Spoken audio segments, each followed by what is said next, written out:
Good morning, good afternoon, and good evening to wherever you are in the world. Welcome to RCI TV, and we're back for the final time on Mondays with the ongoing championship that is the GT4 and TCX with Monday Multi-Class Madness.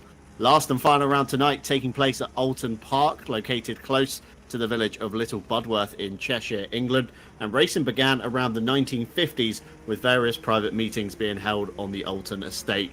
Today, the circuit is owned and operated by Jonathan Palmer's Motorsport Vision Group and sometimes nicknamed the UK Nürburgring with its narrow nature and vast elevation changes. Just over 4.3 kilometres in length with 17 turns. I'm John Dalton, your lead commentator. Alongside me, Dan Van Zoofen. And behind the cameras, Ash Bibby, and of course our live stewards next door to us. Welcome, everyone. It's a beautiful day to be a sim racing fan here at RCI because, as John said, we're racing at Oulton Park, a real cup car circuit as I describe it. It's narrow, it's compact, but it still provides a lot of overtaking opportunities, and I just can't wait to see the race unfold. Yeah, it's going to be an exciting one tonight. Of course, two different classes of car on the circuit, the GT4s and the TCX. So the corner speed difference isn't all too dissimilar. But of course, the real difference comes down the straightaways, and plenty of those here today as we ride on board currently with Les Stevenson. Fingers crossed we can stay on board as we give you a tour around the circuit in the M2. Of course, not much aero grip in these cars, rely a lot mechanically on kind of tyres and suspension setup, very similar to the GT4. So down into the first corner, of course, it is Old Hall Corner, very tricky corner to get right, and the exit curb can be very lethal for track limits penalties as well. Then cascading down the hill through Denton's turn 2 before the hard brake, just before the dip over the Cascades corner. The left-hander feels like it goes on forever. Les really working the wheel there as he fights to keep the M2 CS under control. Now the long drag down towards Lakeside, get a poor exit out of Cascades, and it can really set you up badly for Island Bend, and going too wide through here makes it very awkward indeed. Be careful of the tyre wall on the right hand side, that catches out a lot of drivers trying to take evasive action for the Shell Oils corner.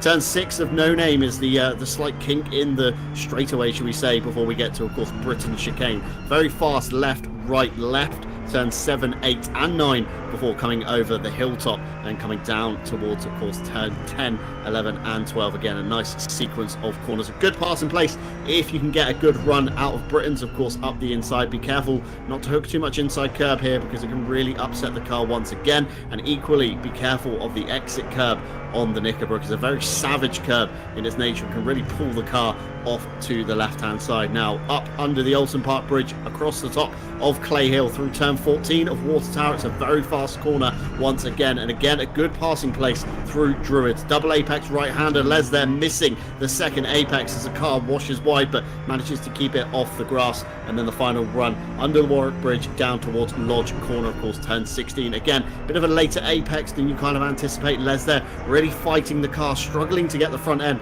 turned in on the M2 CS. Up and over Deer Leap, turn 17. Les Stevenson to the line, currently P3. Across the line he goes with a 1:48.3. Not an improvement there, Dan, but still, it's a very tricky lap as Aaron Jackson goes round in the final corner of Lodge. Aaron Jackson demonstrating indeed why it's such a difficult track here at Oulton Park. Last time around for the TCX category, it was the Finnish driver Nico Kumpu who grabbed pole position at Indianapolis. Spoda Skrillex in second position. He's currently on provisional pole position, and in third came Raphael Hull. He's currently in second. So the top 3 is mixed up a little bit, but with just a few laps to go, 1 minute on the clock for those BMWs, a lot can still change. Yeah, a lot can still change indeed. And of course, the weather file here tonight being a little bit unpredictable. Currently cloudy for the next half an hour, so in theory qualifying should remain dry, although Mike Redford keen to get underway in the chat just before the session began, saying, come on, let's get a move on, rain is impending. And GT4's just lining up underneath the window below myself and Dan as well. Hubert Hauser into the Shell Oils corner, currently down in P9, so about mid-pack for the M2s. There's a couple of cars behind Richard Whittle, Richard Phillips, Tim Ireland, and Fukusho still yet to kind of improve. The majority of those guys, though, in the pit lane. Matthias Byron ahead. He's come back to the lane. Aaron Jackson back to the pit lane as well. So not too many guys on circuit. And of course, I think Hubert Hauser is the only car that's still possibly on a valid lap at the moment, Dan. Let's see what he can make of it. Hubert Hauser P10 is doing a pretty decent job in the BMW M2 Cup so far. Last time around he qualified P13. He's already looking better now, coming down to the last section of corners. We can see on the minimap on the top right, middle right, you can see the GT4s already coming out of the pit lane. They really want to get a move on because the track temperature is still rising, as I can see. And Hubert Hauser now coming through the last corner. You can't lose it here. Difficult track that might be an invalidation, John. Will he go down into pit lane? Yes, he will. And it's the BMW M2 Cup qualifying session done. Yeah, so very sensible there from Hubert Hauser. Knew it was already lost. Back to the pit lane he comes, and that, of course, releases the GT4s onto the circuit. Of course, no tyre blankets in either of these cars, Dan, so a lot of drivers tend to really try and work the tyres to get the core temperature in. Of course, maybe a little bit of brake dragging coming into these zones, just trying to heat up the disc. Of course, radiates out into the wheel and the carcass of the tyre as well. Of course, we've got Andy Boardman first on the road in the Aston Martin, but Azure Goat will be the next car, of course, in the queue, followed with the big snaking train that is the GT4s, of course, here tonight. Still a very healthy grid, nonetheless. 30 cars in total on Oulton Park. Again, it's quite a compact circuit. It's very old school in its nature, Dan. Of course, lots of grass everywhere. Again, very narrow nature, so it does form itself to lots of pack racing. Jordan Daly here really trying to make space, holding up Bubbins just behind there in the Alpine. But again, just look at the circuit map. It's so congested, and cars are already queuing coming into the final corner. It's so compact, and you said it before, John. Oulton Park is a mini green hell on British soil, and I can only agree, because if I look at the scenery, if I look at the track up and down, etc., I can just see a lot of similarities. But it's just a miniature Nürburgring Nordschleife. As Jordan Daly begins his lap in his Chevrolet Camaro, powerful car, which can't really use all that power on such a track with a lot of turns. Yeah, very hard indeed as we jump on board, of course, with Jordan Daly. It's going to be a slightly faster lap than what we saw with the TCXs, but nonetheless still very similar in the kind of mid-corner speed. Of course, braking zones a little bit more elongated. There's a little bit more grip in these cars as it comes down the hill, of course, into the Cascades corner. A much smoother exit out of there because he propels himself down Lakeside. Of course, touring cars turn right, GT cars head straight on through Island Bend, turn 4, very fast corner, as we said, even faster, of course, in a GT3, and then you've got to get pulled up for the Shell Oils corner. Again, two very different lines you can take through here. You can either hug the inside line, or you can almost kind of arc the corner off, take a much wider kind of entry and pin the throttle much earlier than you thought. But of course, the tyre wall on the inside, as Ash Bibby mentioned, a very sore subject with our broadcaster here tonight. But nonetheless, over the top of the hill goes Jordan Daly, down towards, of course, the next chicane of turns 10, 11 of Hittlops, and of course 12 of Knickerbrook, fighting the wheel over the curb. You can see how much oversteer Jordan Daly's getting, just trying to kind of rally the car almost through the chicane, trying to hustle as much kind of angle and turning as he can out of the car, and now begins to climb under the Oulton Park Bridge, of course, over the top of Clay Hill towards Water Tower. Much faster entry than we saw from Les Stevenson, but hard on the brakes, gets the first apex hooked up and the second. That's what you want to do. Punch the throttle as you come over the crest of the exit. Again, be very careful not to upset the car, and then of course the big long braking zone down into Lodge Corner, turn 16. Getting it turned in much nicer once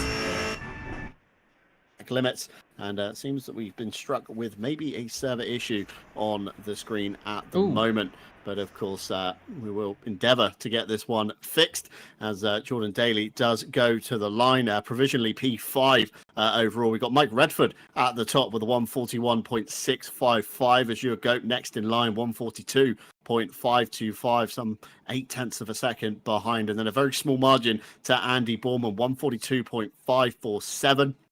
Martin Ulrich in the Ginetta down into P5 now, 142.602. Emo Plate has snuck into the top 5 with a 142.515. So that separates the McLarens on the front row of the grid. And Emo Plate, Dan, he's been a bit of a dark horse so far this season. You know, always strongly shown inside the top 10 consistently, but just not had that magical round where it's kind of all come together in a one good finish.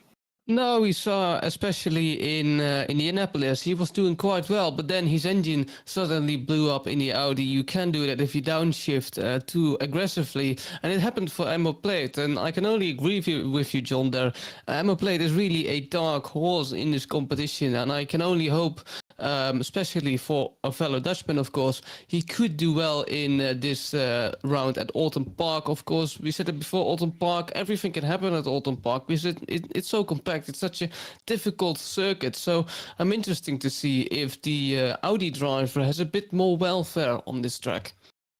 Yeah, fingers crossed for Emo Plate. Meanwhile, as your GOAT provisionally on the pole, 141.652. Mike Redford now just behind. A very, very small margin between the two McLarens at the top. Jordan Daly, even smaller margin. He's thrown himself in the ring. P3 now with Carlos Calatayud in P4. Yao Manzo in the Chevrolet snuck into the top 5 already. Emo Plate now shuffled down to P6 with Andy Bourman and Martin Ulrich and Matthew Malcolm. Christian Clipper just inside the top 10. We then got Vossi Tigris in 11th, Kevin Boss in 12th, Martin Foster in P13, Adam Carlisle in 14th, and Jordan Bubbins in P15. As we come back to the action here, thank you for bearing with us on that one. But here you see, of course, the times down the left-hand side. The top 3, Dan, you literally could not split these guys. It's so close right now. It's so close, especially with the McLarens at top, but Jordan Daly making the most of the powerful Chevrolet Camaro engine, and it really needs to work these curbs here on the middle section of the track. Jordan Daly in the 197 Chevrolet could maybe end up on pole position. He hasn't grabbed a pole position in this whole competition so far, so he might be able to do at his home track basically. So let's see what Jordan Daly can do as well as the other guys. I expect Andy Bourman to come a bit close as he jumps to P4. Let's see how this top 3 unfolds.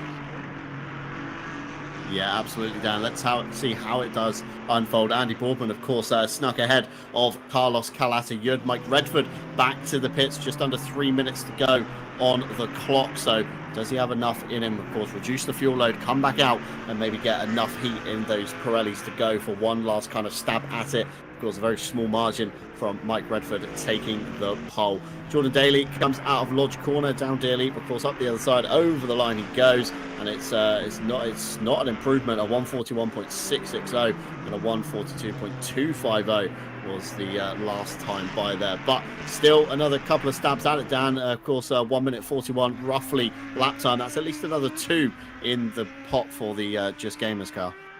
Yeah, indeed, and track is improving as well as the session comes to a close. Emo Plate doesn't improve. His best time is a 142.377. His last lap was a 142.7, and now he possibly has a Ginetta in the way. The Ginetta number 41 of Ulrich, who is doing a fantastic job as well. He wasn't the only Ginetta at the start of the competition, but he is now, so he has to hold up his own name in that quite resourceful Ginetta. We've seen it in this competition quite a bit as we switch back to that powerful BMW engine, John, of Christian Clippert.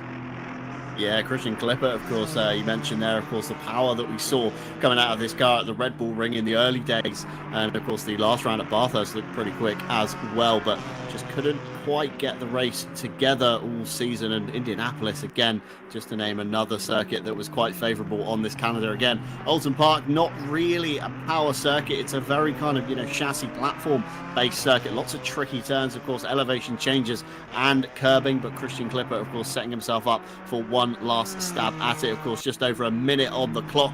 Currently down in P10. He's got a big chunk of time to gain, even to get to P9, Dan. But, could he gain a second or more to throw himself towards the top?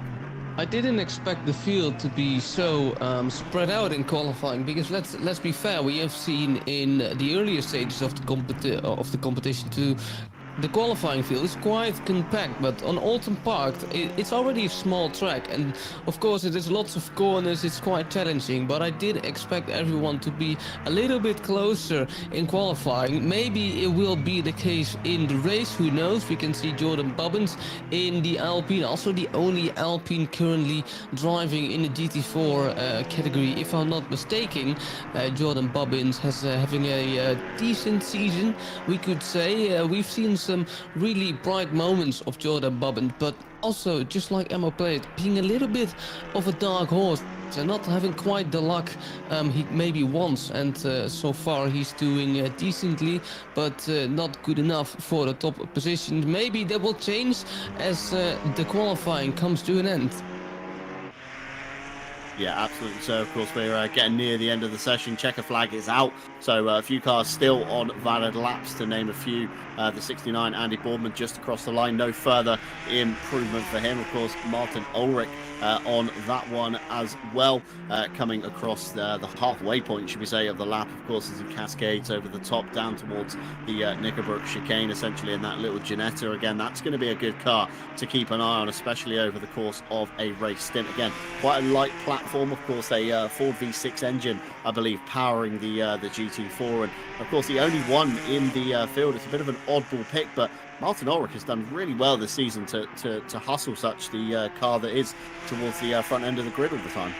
Yeah, and it's enjoyable to watch. It's almost a later GT or an earlier GT4 version we're used to seeing. It's almost up there with the Maserati, if I'm not mistaken. But Martin Ulrich really defying all the odds, because when I saw Ginetta GT4 on the entry list, it was quite shocking, as Martin Ulrich proves once again why that Ginetta really suits him. He goes up to P4 with a 141.9. Yeah, very good time indeed there for Martin Ulrich, and the last car back to the pit lane. So here are your final qualifying results as you go to the pole position. Mike Redford just behind, and Jordan Daly a very small margin once again behind them. Then we got a little bit of a gap back to Martin Ulrich, almost in no man's land with Andy Boardman just behind him. Emo Plate, as we touched on earlier, just outside the top 5. Carlos Calatayud, he's been a bit of a dark horse as well, kind of negotiating his way to the front slowly over the course of the 1-hour race. Yao Manzo, Matthew Malcolm, Christian Clipper, Vossi Tigris, Kevin Boss, Martin Foster, Adam Carlisle and Jordan Bubbins make up your GT4 grid. And of course, we've got Spoda Skrillex and Raphael Huell on the front row of the M2s. That's going to be a very good fight to watch between those two. Christian Linger and Phil Roberts, Les Stevenson just behind. Nico Kumpu a little bit out of position, of course, last Monday's Ferrari champion. Tom Shipston just behind him. Aaron Jackson, of course, we saw him with problems through Lodge Corner earlier on. Matthias Byron, Hubert Hauser, Alexander Orlix, Richard Withel, Richard Phillips, Tim Ireland and Marco Fucuscio all make up your top, of course, 30 of today, and still a very high kind of rate of attrition, a very low rate of attrition for the championship. Typically we do see numbers dwindle, but still 30 cars keeping themselves interested, and of course the championship fight is what they are here for. So I believe waiting in the wings at the moment, we do have the championship standings to bring you, and here they are right on cue. So Azure Goat at the top with 121 points. Andy Boardman starting in P5 today with 110. Mike Redford, of course, on the front row of the grid. Can the McLaren duo work together of Goat and Redford to propel themselves forward? Martin Ulrich, we touched on him earlier, P4 in the championships, P4 on the grid. Grim Lilith not here with us tonight, unfortunately, so Carlos Calatayud will net a good haul of points. Yao Manso just inside the top 10 with Christian Clipper 2 places behind him on the grid and in the championship as well. Jordan Daly, of course, a late starter to the season with 43 points, and Kevin Boss just inside the top 10 on 23 points. Moving on to page 2, Matthew Malcolm with 20 points. So himself and Kevin Boss are going to be fighting this one out. Emo Plate, of course, P12 in the championship, but P6 on the grid. So that could be a good haul of points if it goes his way today. Vossi Tigris with 11, Adam Carlisle with 10, and then a little gap back to Martin Foster with 5. Denat Kalmari, unfortunately not with us tonight. Neither is Adam Cowan that I've seen on the grid. And of course, Jordan Bubbins, your last scorer of the championship. Everybody else, unfortunately, has signed out, which includes Rob Franken and John Eraser. and then a second page of drivers as well. Danak Kalmari appearing quite a few times, a few car switches there again for Robbie Kelly as well. Now, moving on to the M2 class, Spoda Skrillex with a commanding lead of 126 points to 108 of Raphael Huell. Again, these guys are on the front row of the grid with Christian Lindgren just behind them as well on 102. Nico Kumpu with 91, Les Stevenson on 83, Tom Shipston with 78, and then a big jump back to Aaron Jackson on 45. Alexander van der Voda on 40, Callum Kerrigan on 36, and just 1 point between them. Alexander Orlix on 35 rounds out your top 10 in TCX. And of course, moving on to the second page, Richard Phillips on 35, Matthias Byron on 31, Richard Whittle on 24, Tim Ireland on 10, Phil Roberts on 9, Hubert Hauser on 8, and Marco Fucusio on 6. And likewise, everybody else with a dash in the TCX class has signed out and will take no further part in the season. But still looking very close at the moment, Dan. Of course, at the front of the grid, we've got Azurgo and Mike Redford, as we see on the screens now. A slight livery change there for Mike Redford for the final round, I believe. More of a black car this week than we're accustomed to the red car of Mike Redford, but still a good livery nonetheless. You know, could be very easy to certainly lose this championship, Dan, of course, going into the first turn. Two McLarens, equal machinery. They're going to kind of get off the line the same. Will one of them yield? You know, you almost want to work together with your championship rival to almost preserve your championship from the chasing drivers behind you. Oh, excuse me, but yes, indeed, that is the case. And I can imagine Mike Redford, currently third in the overall standings, maybe trying some ambitious move here behind Azurgo. He kind of has to, because he is currently on 106 points, and Azurgo is on 121. So there are probably some drivers up and down in the GT4 Pro category and in the TCX cars that want to be a little bit more risky. I can see Andy Boardman, of course, second in the overall standings, currently qualified on P5. He has to take some risk if he still wants to compete with as you go for the championship. And so it's gonna be, my guess, a little bit of door banging and some really close fighting here at Oulton Park. Again, as I say, a real cup car circuit. So I can only imagine this being a really good racetrack pick for the final round with a lot on the line. And as you said, John, you can lose it really quickly. Yeah, especially here at Oulton Park, of course, lots of grass and gravel to really catch you out. And again, dipping, you know, underinflated tyres into the grass and gravel could be a little bit risky once again for these Pirellis. But nonetheless, we're going to see some fantastic action tonight as everybody begins the formation lap. Again, no tyre warmers on either class of the car, so this lap is very crucial in building up temperature. Very cool tonight, 22 degrees in the air, 27 down on the track, and clouds, of course, are rolling in. Keep an eye on the weather to the top right hand side of your screen. We'll get half an hour forecast going on all the time, so if we do spot rain, it is certainly going to spice it up. We've had a few wet sessions, we've had a few greasy sessions, damp, and all the kind of weather in between here in typical English fashion. So anything can happen tonight on that front, and fingers crossed it is, of course, going to be staying dry all the way to the end. If you're curious to know, of course, what is going on at RCI this week, we have a plenty packed calendar, shall we say, with Midweek Masters heading to Brands Hatch for their penultimate round. Team Monkey Racing still leading RRP Racing Team Salvalu from RPMS SimSport and Pro. Meanwhile, RPMS SimSport is leading PR Racing and Racing 25 years in silver. Thursday, we're heading stateside for iRacing at Daytona International. GTP Bart Matcher leading Michael Sundstrom and Christian Bullwinkle. In LMP2, it's Benjamin Heilman from Christian Campregna and Thomas Marcelino. GTD, it's Alexander Stratsenko from Demir Makhmutov and Sanjar Kayasinov, all battling out after round one at Monza.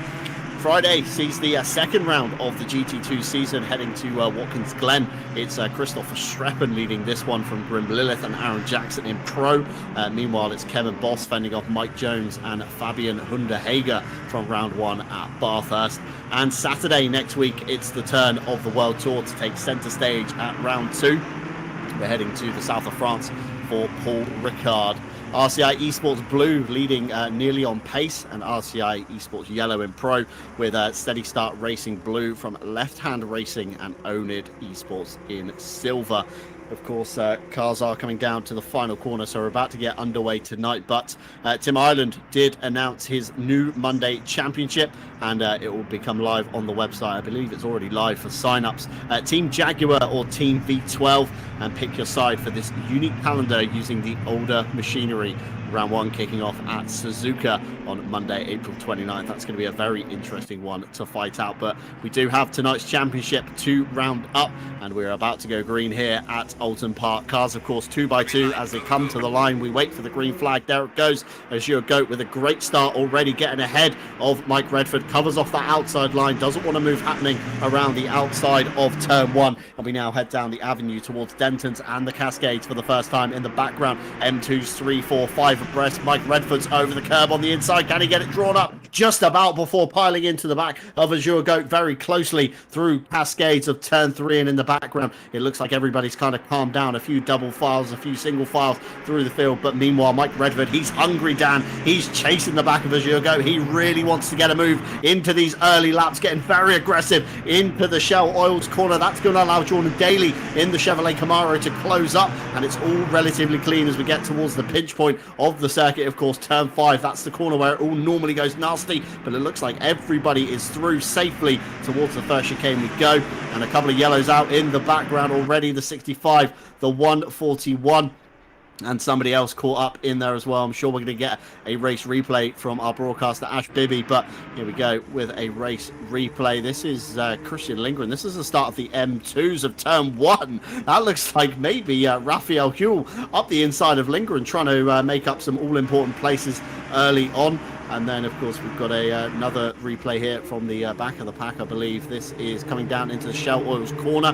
This is where it all went wrong towards the exit. That looks like Jordan Bubbins getting hustled out there by an M2. And as he comes back on, just gets it sideways, possibly into Les Stevenson. Maybe the Roca Poker coming under fire there. Let's get a slightly longer replay this time. RPMS Simsport making up positions. And, oh, that's Marco Fukusho into Alexander Orlix, I believe, into the Shell corner. And we're just getting replays coming in thick and fast at the moment. And this is going to be the end of the Bubbins incident. So he comes back on over the curb into the side of the Roca Poker, stands his ground, and Jordan Bubbins getting pinballed around, and everybody else relatively unaffected. But that was the chaos from the opening lap. But other than that, that looked relatively clean down, and Mike Redford looked very hungry to try and make up an early position. The final hour has dawned upon us, and Mike Redford certainly knows it and feels it, and probably feeling the pressure of a possible championship down on the line. And time is running out in this championship. Only 1 hour to make or break your championship, and especially with cold tires, Mike Redford was indeed pretty aggressive. Now those cold tires are hotter and hotter as Andy Boardman possibly tries to overtake the Ginetta driver of Martin Ulrich, currently in it Aston Martin, but it's tight. You might maybe not want to go for a move here, as I can see just a few of those GT4 cars struggle with curbs, and a few GT4 cars do not struggle with curbs. And Boardman just going a little bit on the grass there, but it's really glove, as they say, because everyone is trying to get a better spot, because well, the points really do matter now. Yeah, everybody hankering to try and make up as much track position as they can. Of course, the narrow nature of Oulton Park, it tends to lead to this kind of train racing format where you do get some cars kind of all, clumped together. One car makes a mistake, 4 cars go past, they get shuffled to the back of the train, and then the fight will then continue. And this is the train we've got going on at the moment. Martin Ulrich, as you said, at the helm of it. Andy Boardman just behind Emo Plate in the mirror. You can see him, and look in the mirror. You've got Jan Manzo, Christian Clipper, and Carlos Calatier all within striking distance should something go wrong. So Martin Ulrich really has to get the visor down, get focused on the road ahead, and try and catch to the back of Jordan Daly. Equally, of course, Mike Redford losing time to Azure Goat. He's got a mirror full of Jordan Daly's Camaro. Just look at the rear wing, look at the train behind that's forming, and Martin Ulrich's a little bit wide into into this corner. Can Andy Bourman go around the outside of the Shell Oils? It's going to be a brave ask. Emo Plate tucks in behind, and Yao Manzo closing up. Look at the train forming. This is exactly what I was talking about. You have about 8 cars nearly here all together, and one of them makes a mistake and you're instantly going to gain a position, and that's exactly what Emo Plate does through the chicane. Look how many positions he's bleeding, shuffled all the way back down to P10, I believe, just from overshooting one corner. Yeah, the train has really faded away now, as we can see a race replay. Let's see what's going on here. Emo Plate again coming down to the chicane, just doesn't really miss his braking point. Just the car just gets unstable mid-corner, and there's no saving that. So Emo Plate indeed losing a lot of corners in just a lot of positions in just a matter of seconds, as we can see a free wide moment coming down to his lobs in the background. But Emo Plate currently in P9, trying to fight his way back onto the grid.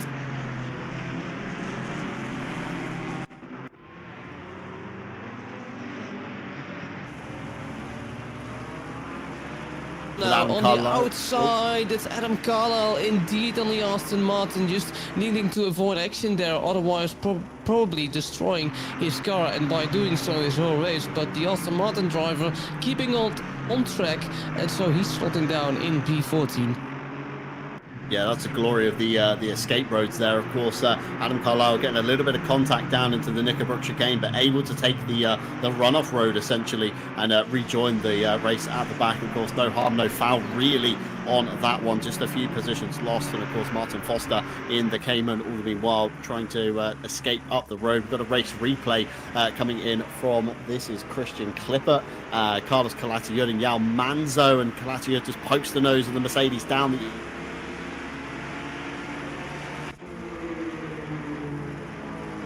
almost from Emo Plate and Matthew Malcolm.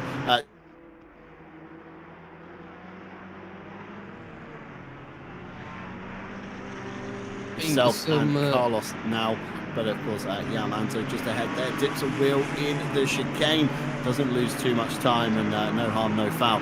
Yao Manzo will lead this forming train, just behind, of course, another 4 cars in pursuit.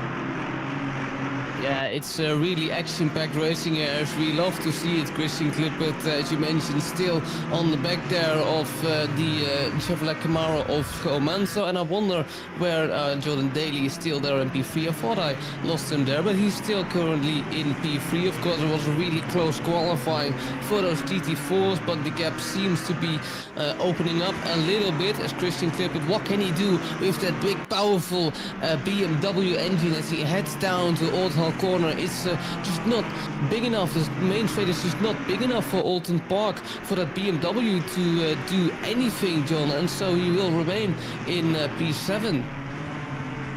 Yeah, P7 indeed for Christian Clipper, of course, tucking in, behind Yao Manzo, just behind. All the meanwhile, though, at the front, as you go galloping away, 3.6 seconds to the good now on Redford. Redford just has no answer in the number 95. Very unfortunate indeed, but Jordan Daly keeping him honest, keeping within that magical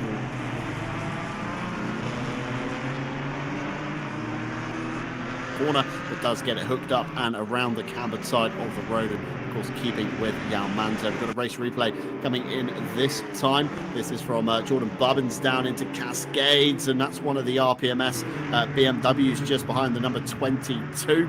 Might have been a slight bit of contact there, and that's why it's flagged up on our replay, but the just struggling to figure out who the number 22 is at a quick glance. It's Richard Phillips for the RPMS crew there, and this is Hubert Hauser on another RPMS sim sport. Oh, and they touch. This is coming in to the final part of the lap through Druids of turn 15. Very unfortunate indeed. A fast section somewhere where you really don't want contact, and both cars there, Dan, being spat out either side.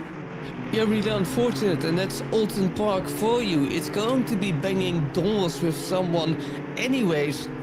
It's a prime example of the example we had last time. It's just the track sometimes just gets too small on certain parts of the track to really make your move safely without having some risk involved. And again, a prime example there we saw with Hubert Hauser, the collision there.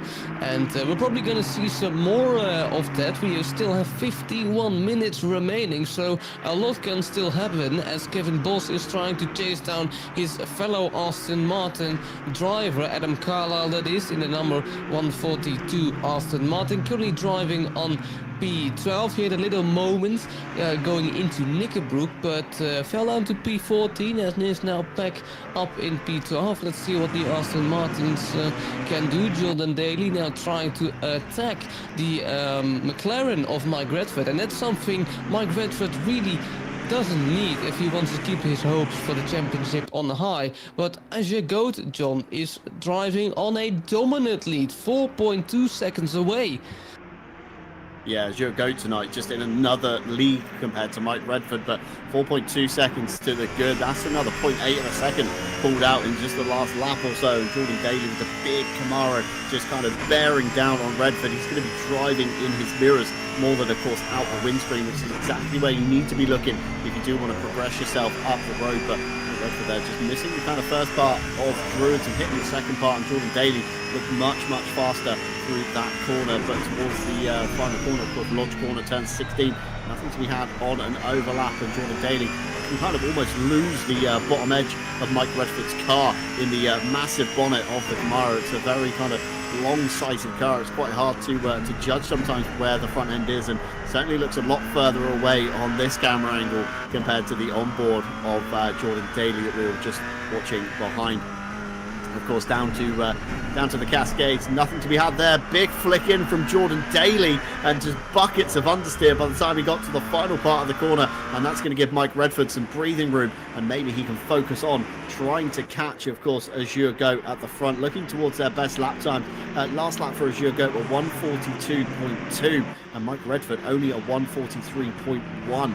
So it's a big ask for, of course, Mike Redford to make up that ground. And Andy Boardman's wide in the Shell Oils corner. That's going to allow Martin Ulrich and Yao Manso to come through, and that's going to draw Christian Clipper into this fight as well. Side by side into the Britain chicane. Andy Boardman gets the overlap, doesn't phase himself all too much, puts a car between himself and Christian Clipper, but that slowed up Yao Manso now. Christian Clipper coming over the top of the hill down towards the Knickerbrook chicane. He's going to be on the outside line. The outside will become the inside if he can get the overlap, but Christian Clipper very sensibly tucks in, tries to get a better drive through the chicane, but got to be careful because Carlos Calatayud and Emo Plate are behind, and once again, Dan, we see the train is beginning to form. Indeed, the train is beginning to form again. We saw it in the first 4 minutes of the race. There was a little train forming. It got split up, and now it's back again with Yao Manso now currently leading the train in the Chevrolet Camaro. I've seen his image a lot this competition. BMW against a Chevy, two high-powered cars just battling over and over on the straight, and it's no different here at Oulton Park as Yao Manso is still trying to fend off those guys behind him. It's just so competitive here, John. We just a little small mistake and you can lose so many positions, but if everyone is driving consistent, if everyone is just finding their rhythm and finding their pace, the gap just doesn't change between anyone. Yeah, it's the aim of the game, isn't it? You know, driving consistently. And meanwhile, of course, we're flicking back to the M2 class. We haven't really been focusing on them too much in this race, but this is the battle, essentially, for the podium. So Spoda Skrillex at the head, Christian Lindgren in the middle, and Raphael Huell at the back, hustling the Swedish driver to try and get closer to his championship rival, of course, Spoda Skrillex. But Christian Lindgren acting as a great rear gunner right now for the number 200 as he takes a much tighter line through the Cascades corner. Got to be careful, of course, that Skrillex doesn't get tangled up with Christian Lindgren, and then Raphael Huell manages to sail through, but kind of no such train at the head of the M2 class. We've got a big gap back to Phil Roberts, and then a small gap to Nico Kumpu, and everybody in the M2 is relatively spaced out. I mean, Les Stevenson and Matthew Malcolm locked together as Spoda Skrillex is off at the Shell Oils corner. That's disastrous for his championship hopes. Not sure what happened here. Let's catch a race replay, see if we can figure out what happened to the number 200. Stood on the brakes, and the car just didn't want to slow down at all, ran up the camber, and once you get towards the top end of the corner, Dan, you can see the marbles from the helicam, and there's just no grip, and Spoda Skrillex off into the grass, and a big time loss there. I mean, looking to Christian Lindgren and Raphael Huell ahead. That's a big time loss. The timing board yet to update on the gaps on the left-hand side, but towards the front of the grid, Meanwhile, it's still Redford and Daly. They're still very close, but Daly just can't find that extra 0.2, 0.3, Dan. He needs to get through that McLaren. And that's the beauty of these cars. Sure, there's not a lot of dirty air compared to a GT3, but you still have to really manage your own way through this in this GT4. Sure, there's not a lot of dirty air, but once it comes down to short range gaps, it's really up to you. It's really up to Jordan Daly if and how fast he can make the move down on Mike Redford. But of course, the Chevy being pretty powerful, but a move like that doesn't really help his chances of overtaking Mike Redford in second position. Jordan Daly making a little mistake there at Britain's, that is, and so he loses time, lots of time, against Mike Redford. We've got another race replay coming at you here. This time Jordan Bubbins, and this looks like an M2.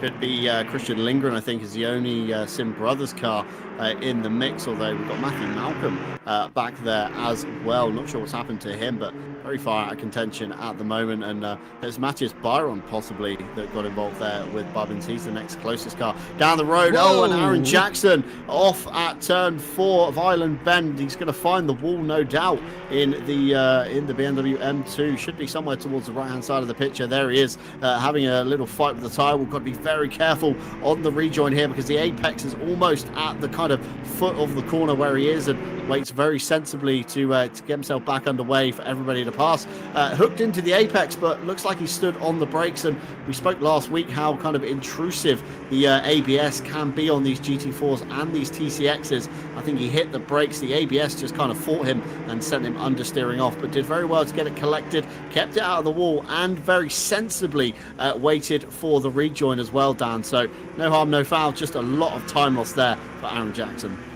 If you would have done that in a GT4 or in a GT3, you definitely would have hit the barrier. It's Brenda or Aaron Jackson he is lucky he's driving a BMW M2 Cup car to be saving it on the wall, because otherwise your race is really done. I've experienced it many times myself, regretfully, but that's really how Oulton Park works currently. Aaron Jackson fighting that BMW M2 Cup car really to the limit now, as he still has probably some dirt and some grass on his tires, so he really needs to be looking in his mirrors probably instead of focusing ahead. Tim Ireland is coming up on him, but possibly he might be able to close that gap down to Tom Shipston as we resume the fighting. Some multi-class madness, of course, as we can see Matt Malcolm trying to lap some BMW M2s, and of course, as always, John, multi-class racing is definitely coming into play this time. Yeah, multi-class racing definitely is. I mean, this is actually full position. These are your M2 Cup leaders ahead. This is Christian Lindgren and Raphael Buell, and Matthew Malcolm is trying to find his way back towards the GT4 field. But of course, he doesn't want to be an outside influence, should we say, in this fight. Eagle-eyed viewers towards the top of the screen will have noticed pit window has opened. It's a 30-minute pit window, as always in this series. And the only mandatory requirement we ask is, of course, adding 1 litre of fuel into the car. So drivers will be up to, free choice, should we say, on the tyres, whether they want to take them or not. A lot of drivers, of course, have elected to minimise their time on pit lane, chuck the 1 litre of fuel in, and go all the way to the end, of course, on the same set of Pirellis that they started on. Some other drivers, of course, electing for the half and half strategy, so half fuel at the start, half fuel and a fresh set of tyres towards the end. So we'll start seeing those guys down the pit lane in about 11 minutes or so. A couple of early pitters, Andy Boardman and Christian Clipper. Dan, maybe just to try and get themselves out of those trains, just to try and find a little bit of clear air and see if they can kind of minimise time loss and make up something that they've lost. And possibly avoid the traffic, because the BMW M2 class sort of really always has to pit at the same time as the GT4s. So if you pit now, you might be able to avoid the slower cars and therefore gain more time. So it's gonna be interesting to see. We've seen early pit stops in the past, and I think it's someone really going into the wall there. That's the Mercedes of Matt Malcolm there. The Scotsman lost control there. This is indeed on Island Bend going into Shells over his corner in a GT GT4, I said it last time, if you lose it in a GT4 there's no coming back, as Matt Malcolm demonstrates. Avoid the wall, but then goes into the outer wall. That's really a shame, for the Scotsman was doing pretty decent in the mid to lower field, but it just hasn't worked out for him today.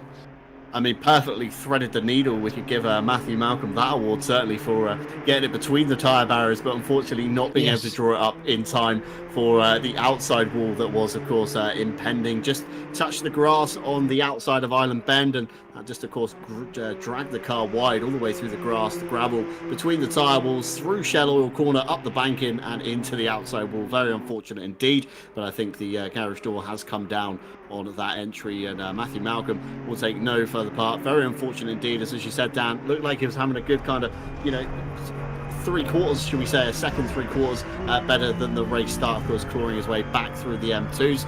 Alexander Orlix, meanwhile, demonstrating perfectly what I said in qualifying about the outside curb of Knickerbrook, really kind of jumping the car over the curb into the grass, and of course really upset it as he came off the corner, but still keeping very nicely with Tom Shipston, again, who's got, I believe, Richard Whittle just ahead, a second to the good. Richard Whittle, just want to say, having a fantastic race so far here at RCI, and did very well in Friday's GT2 Championship, as Tom Shipston peels off from this train. He wants no further part of the middle sandwich, should we say, between Orlix and Whittle, and that, of course, frees up Alexander Orlix. Nice clear pit lane at the moment for Tom Shipston, so no missing his pit spot. He's going to have clear line of sight as he pulls it into the RPMS box, of course, for the boys to take over and do their work. Meanwhile, towards the front half, should we say, of the BMW M2s, we've got here, of course, Les Stevenson, P4, currently at the moment just behind Nico Kumpu in the number 256. The Les Stevenson, of course, the number 46.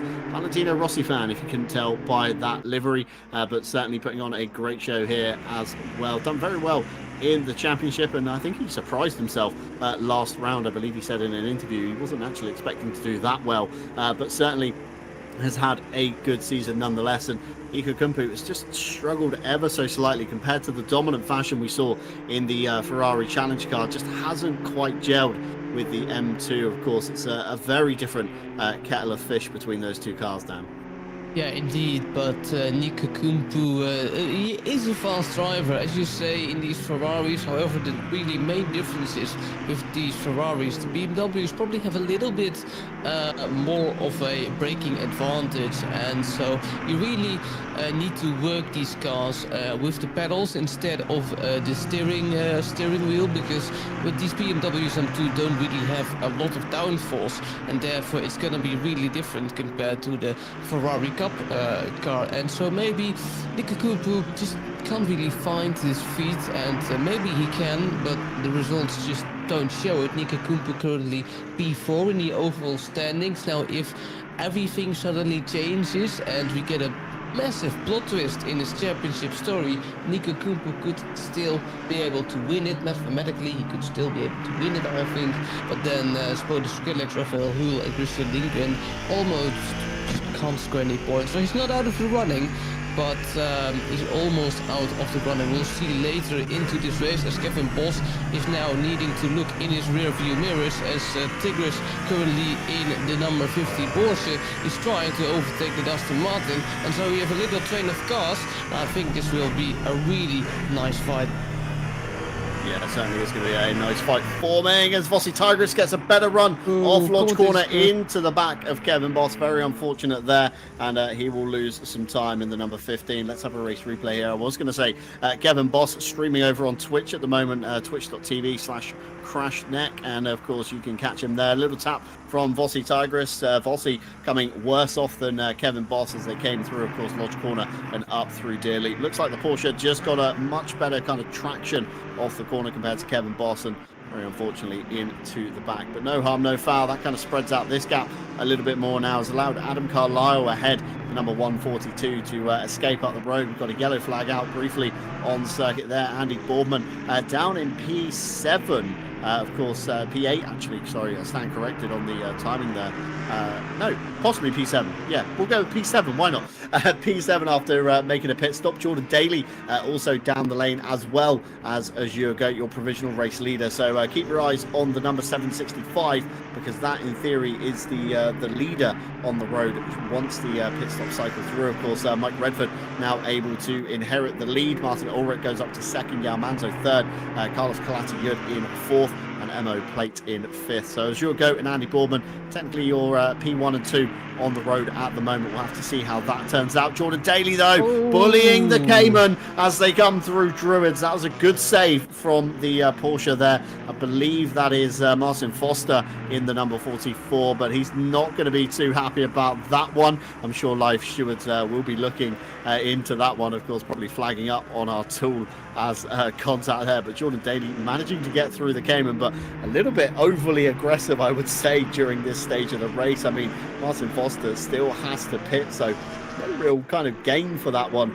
should we say, from Daly's point of view. But Live Stewards all quiet at the moment. A flash of the lights from Foster behind, possibly flashing his dissatisfaction at the number 197 Just Gamers car. But again, Jordan Daly not particularly in a championship race, just kind of, you know, driving for fun at this point, should we say, but still wanting to get a move on it, and wants to see, I guess, Dan, if he can get back to the front of the grid and maybe take a higher position than P3 as he dispatches of an M2 CS through Shell Oil's corner. He's not in a championship fight indeed, but as we saw just on an onboard in qualifying, Jordan Daly in this Chevrolet Camaro is really aggressive. It's almost as he is driving this car in anger and desperately wants a good result. Jordan Daly, we've seen him being really fast in a lot of these rounds, but he just hasn't managed to clinch a victory.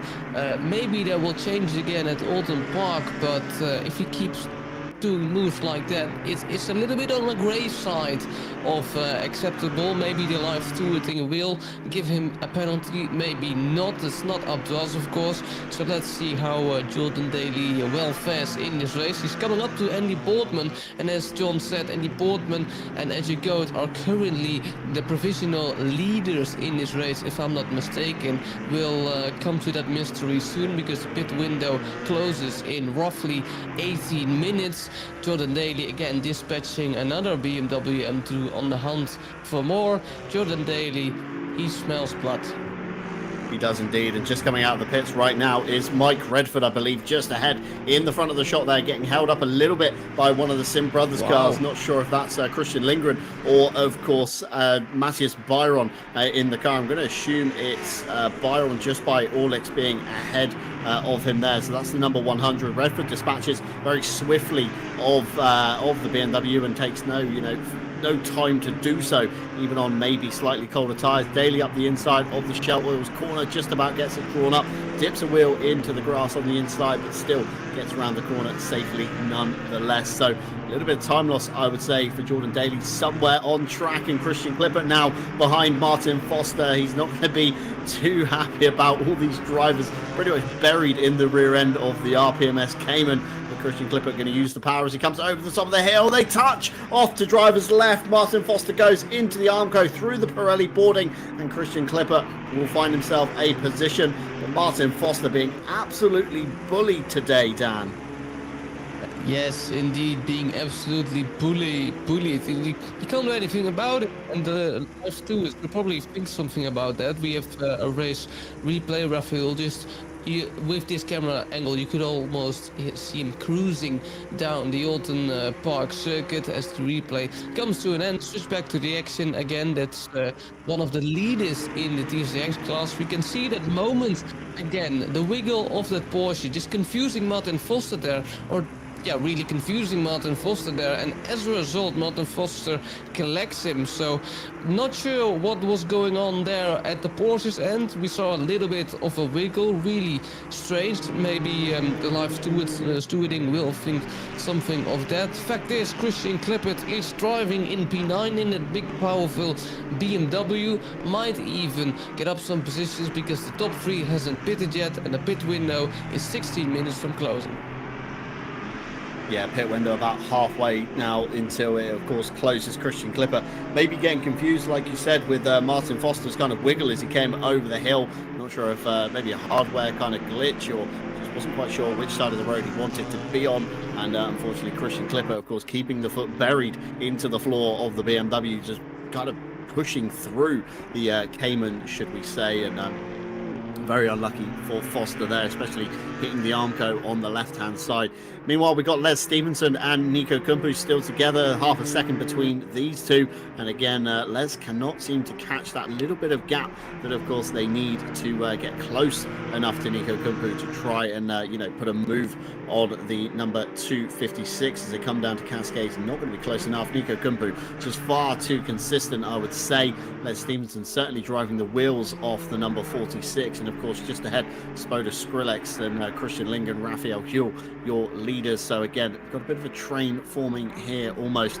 Of course, Vossi Tigris has been down the lane, so he will be for position. No blue flags will be shown. So heads up driving there. Vossi Tigris very late on the brakes, nearly collecting Nico Kumpu. Nico definitely backed up more than he needed to in that corner. You can see how much Les has closed up just in one turn, and Vossi Tigris just nearly missing the corner. So let's have a race replay here. Of course, Vossi Tigris very late on the brakes, tried to do the old double, narrowly missed the tyre wall, fired themselves off up and over the turn. Nico Kumpu definitely braked a little bit later, kind of almost saw it coming from afar, didn't even turn into the corner on his usual point, and just let Vossi Tigris sail on through. The battle will continue between Kumpu and Stevenson, but of course a Porsche nearly put an end to that one. Yeah, really interesting to see. He doesn't have really major damage. I thought, if my eyes don't deceive me, that he did touch the wall a little bit, but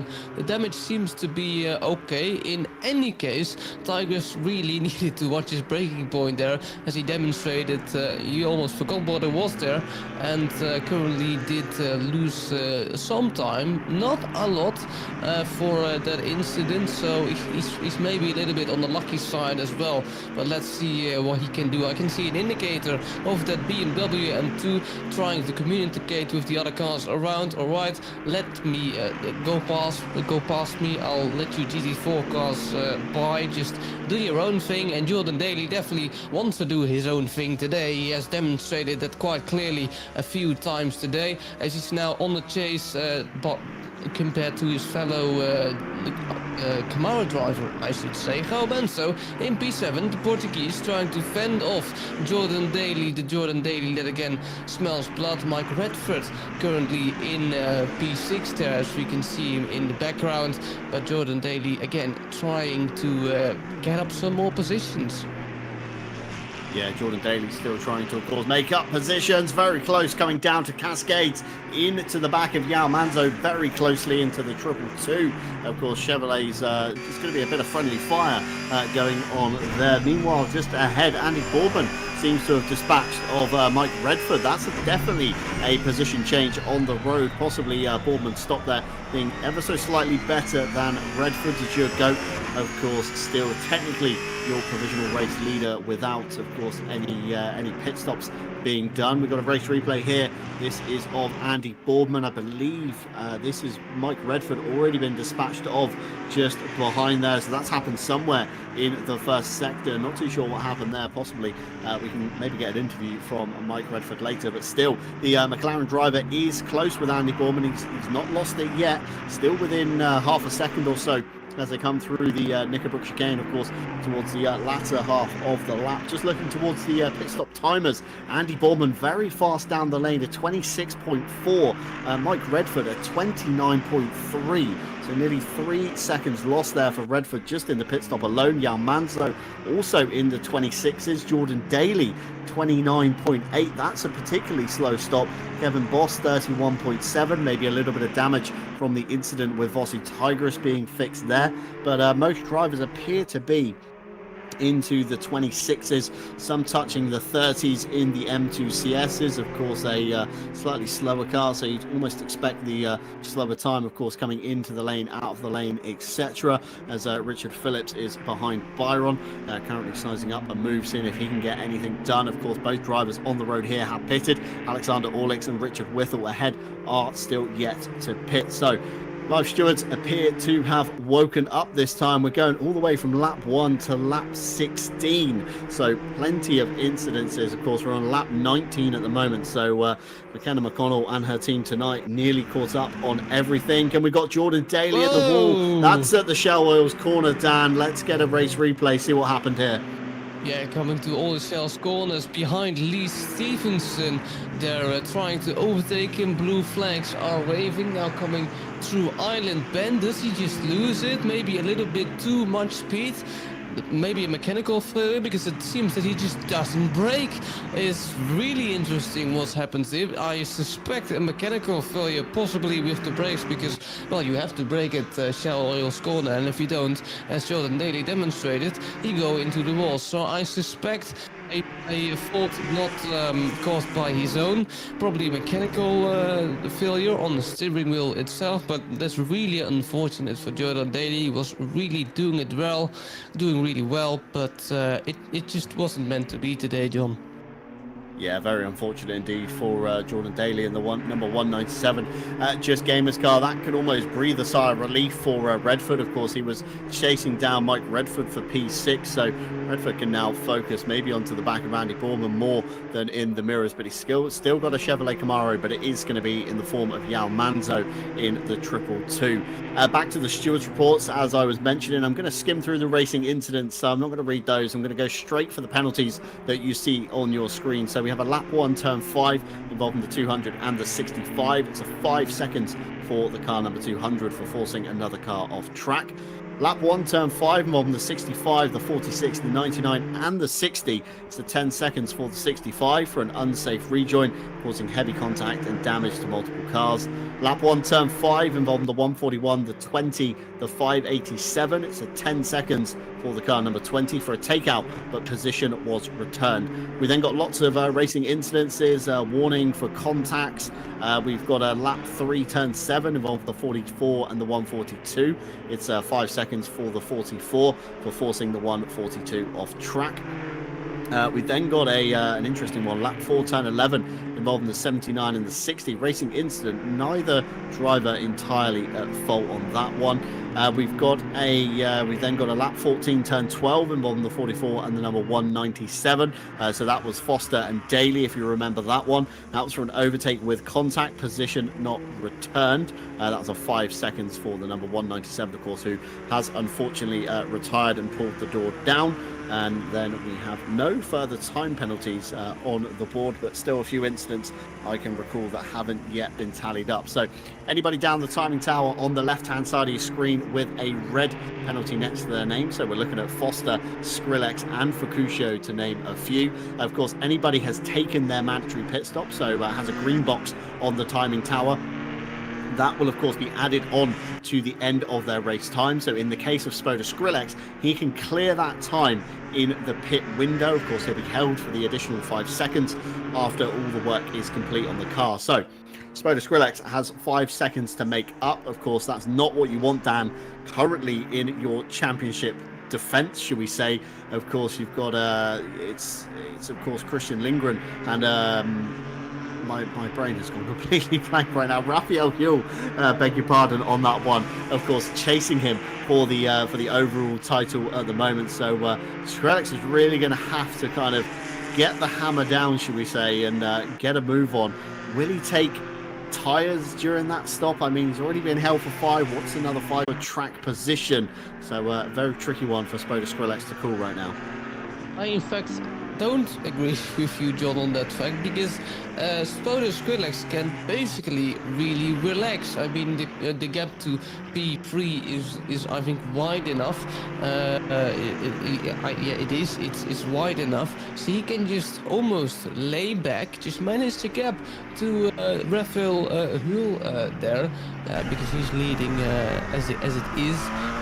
Just manage and just try and keep your head cool and finish them. Even if you finish the races in P2, Rafael Hill or Christian Lincoln win, then he's still the champion. So Spoda Skrillex can just lay back, relax, don't make any mistakes, don't take any drive-throughs or track limits, and you can just really hang back and get the championship in your balance, basically. But of course we still have 21 minutes to go, so still a lot can happen. That's also outside your control. Yeah, that's it, isn't it? I mean, we've seen plenty of action happening tonight that has been out of drivers' control. And if you are looking for an action-packed event such as the one you've seen here at RCI, head on over to the website where we have a new one-off endurance race. Sign-ups, of course, opened on Saturday evening. It's the Nordschleife 12 hours with multi-class.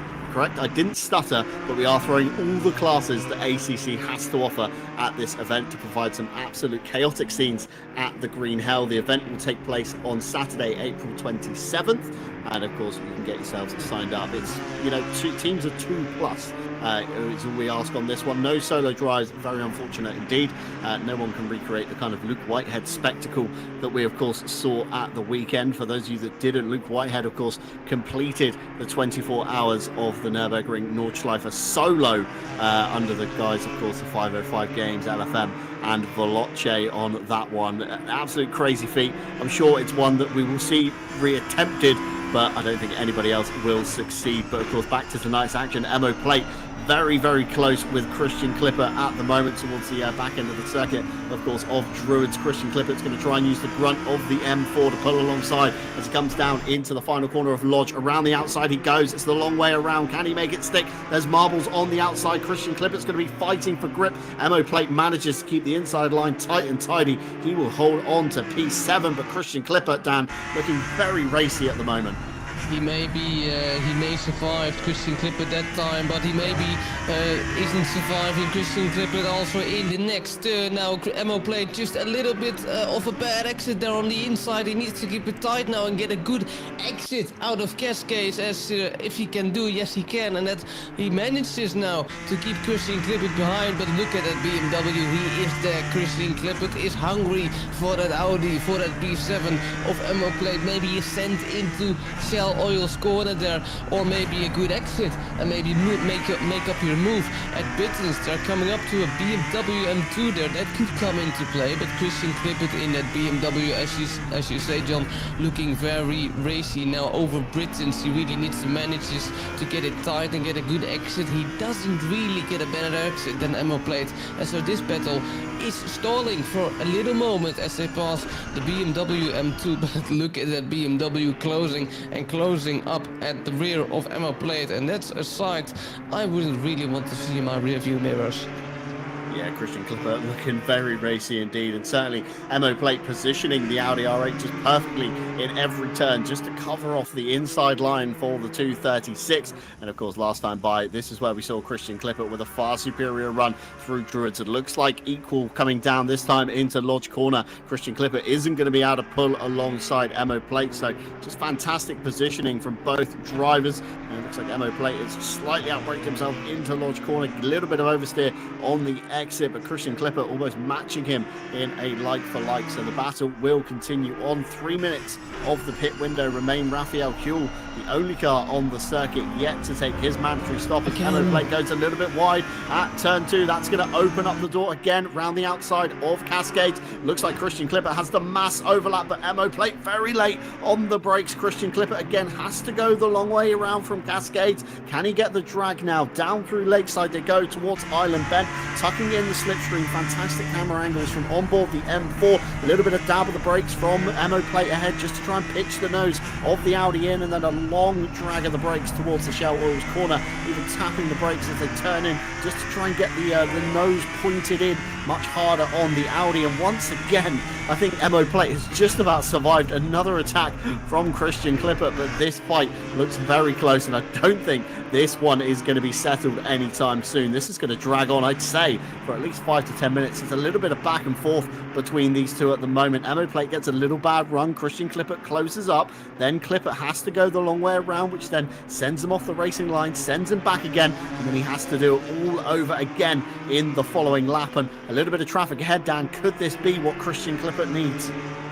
Yeah, this could be, but Old House Corners really being a weak point for Emo Plate. Emo Plate, imagine he could overtake that BMW before this turn, then he would gain a massive advantage on Christian Clipper. Instead, he doesn't. Christian Clipper flickering with his lights, possibly wanting that BMW to get out of the way, possibly earlier, sooner than he would like to, almost pushing that BMW, poor BMW M2 off track, but he survives. Christian Clipper now, he knows Old Hall Corner is a weakness for Emo Plate. Emo Plate needs to get his braking point spot on, but there is the BMW of Christian Clipper. Again, it's not as good as the last 2 laps, so he has to wait a little bit. But Emo Plate, as you rightfully say, so John, putting his car at every spot he can to defend that P7. And as I say that, commentator's curse, of course, he goes a little bit wide down into Cascades, and now possibly has to give up that P7 to Christian Clippers on the outside. They're trying it at Shell Oil's corner now. It's a lot of camber. Can he manage to get a good exit? And it seems that Emo Plate has lost that P7 for now, and maybe the battle has come to an end. Can Christian Clippert move away from that Audi, aggressive Audi? We'll see really, really soon. Yeah, Christian Clipper now has to keep it tidy, doesn't he, as he's now ahead of Emo Plate. Let's have a race replay here. This is between Matthias Byron and one of the RPMS cars into the Shell corner. Ooh. There was contact there, and I think that's Aaron Jackson maybe in the background, or could be actually Phil Roberts. Very similarly liveried cars. It is Aaron Jackson just looking at the timing tower, getting involved, and then coming up to the top of the hill. Aaron Jackson to the inside of Byron. Ooh. That's a big lot of contact. Aaron Jackson goes round him, thinking that not Les Stevenson, sorry, Richard Phillips in the RPMS car maybe involved ever so slightly in that one as well. And just in from the stewards 5 minutes ago, remember Foster and Clipper had a coming together. That's no further action because the contact was deemed at fault for the 44 for weaving, as of course he came out of the chicane. And it's all getting very messy around Tim Ireland as the race leaders come through as well. And Redford looks like he's lost out another position. Yao Manzo has found his way through in the Camaro in the front of shot there. And of course, Martin Ulrich is just behind Redford as well. So Redford really has to get his kind of head down, get focused, and really get a move on to see if he can pass Manzo, because every point is going to matter, especially now that you're off the podium, Dan.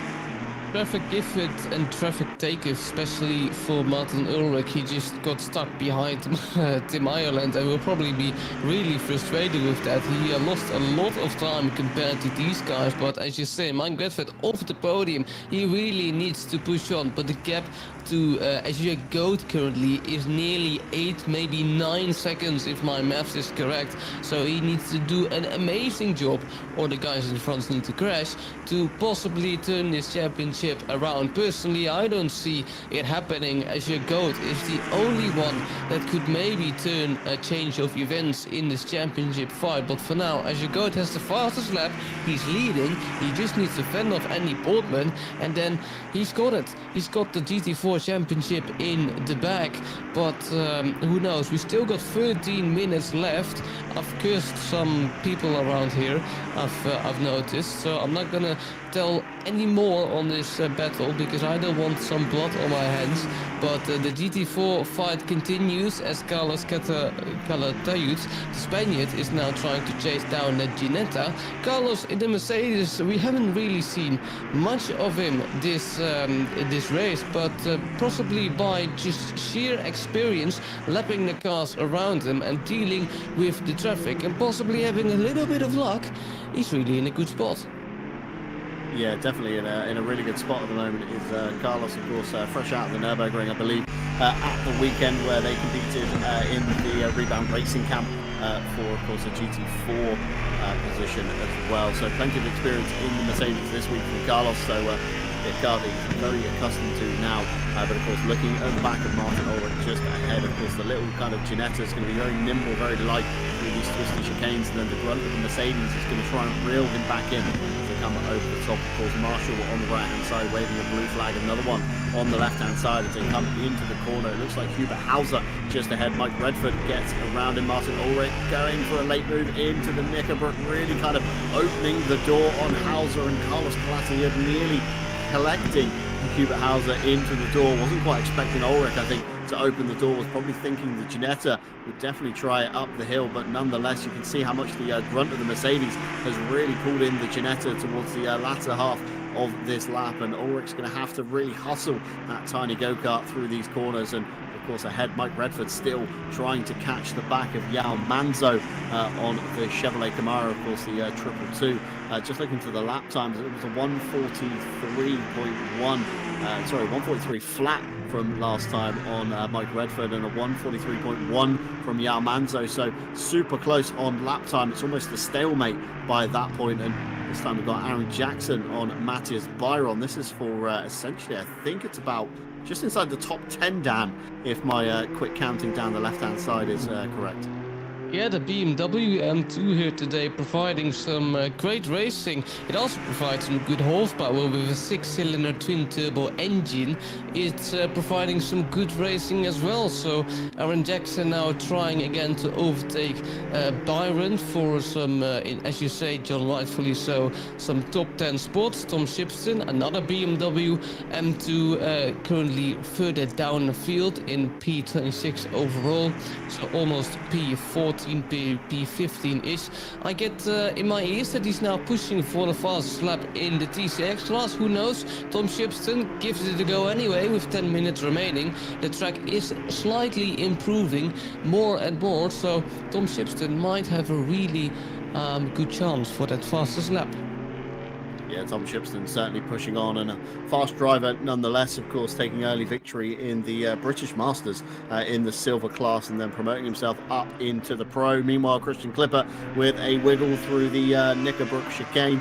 Of course, MO Plate not being able to capitalise on that one. It's very tricky, like we said, to try and get past people here at Oulton Park. It's a very kind of single track nature, shall we say, circuit. You know, it forms these pack races that we've been seeing for the last kind of 15 minutes or so, as we're on board now with Tom Shipston, as he attempts to, of course, take the fastest lap, shall we say, of the M2 class. Of course, not the best result for Tom Shipston down in P26, but of course, Dan, if you can net yourself some points with the fastest lap, then you might as well try for it, right?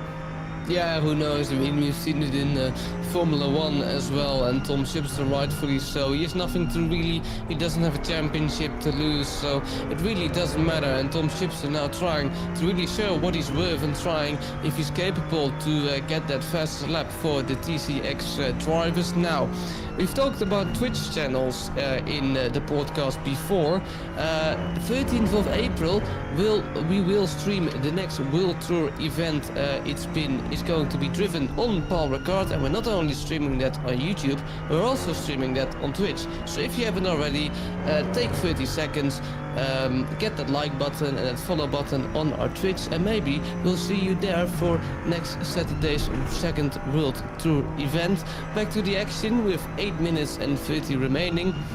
We still see Tom Shipston absolutely grinding for that fastest lap, and I absolutely love Stetterton, especially in the BMW TCX cars. I've driven the car around here, and it's really fighting every turn, every entry, every exit, a little bit of oversteer and sliding on the entry of a corner.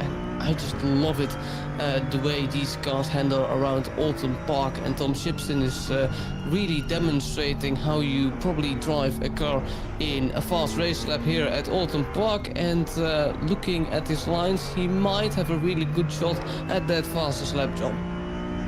Yeah, of course, looks very smooth, very fast, doesn't he, Tom Shipston, as he comes over the top of the hill, of course, down towards Druids. A little bit of traffic ahead, but it's going to be relatively unfazed by that. The RPMS Simsport driver, as I said, a very quick driver, managed to win the British Masters silver leg, promote himself essentially up to pro with such a good performance there, and he's just come on kind of ebbs and flows with the Ground Zero Racing banner, and of course now representing the RPMS SimSport camp in a little bit of a hybrid livery cross between Ground Zero and the RPMS boys. He comes over the line. It's a 147.830 best lap, 147.592. So not able to best his own personal lap, but still going to have a plug away at it. Of course, 7 minutes left on the clock. A little bit of traffic here. That's Hubert Hauser for the Christian Clipper and Emo plate fight. That's going to be no kind of position change. Traffic giveth and traffic taketh away, as you said earlier on, Dan. But Christian Clipper managing to dispatch of Hubert Hauser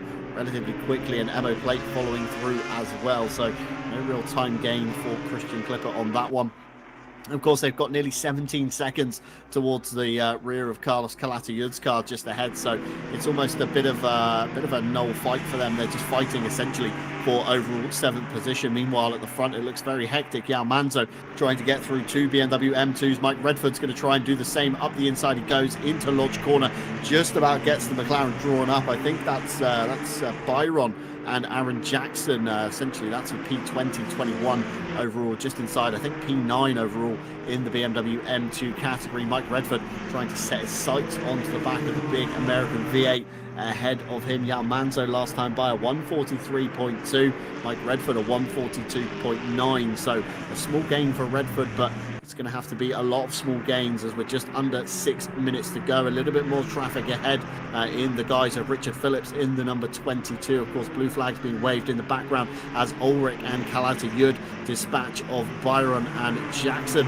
coming down into Island Bend. Of course, the McLaren looks very confident into the Shell Oils corner. Of course, the big weighty heavy Camaro probably isn't going to be the best on its tyres in these last 5 minutes of the race. And of course, Mike Redford's much lighter, kind of nimble McLaren certainly all over the back of him, Dan. Redford looks very racy, and he's got to be super careful not to trip up and of course make contact with the back of the Chevrolet, especially with the live stewards watching on. That could undo all of his hard efforts come the checkered flag. But for now, it's Manzo leading Redford. Of course, Andy Boardman and Azure Goat at the front as well. That battle's looking very close indeed. Azure Goat, if you remember, Dan, earlier on in the race, nearly 5-6 second gap towards Redford, and Andy Boardman's reeled that in now to under half a second. 5 minutes to go. It's going to have to be about 0.1 of a gain per minute, and then has to get past as well, Dan. We said earlier, last week, it's all very well patching the car ahead, but you've then got to make the pass.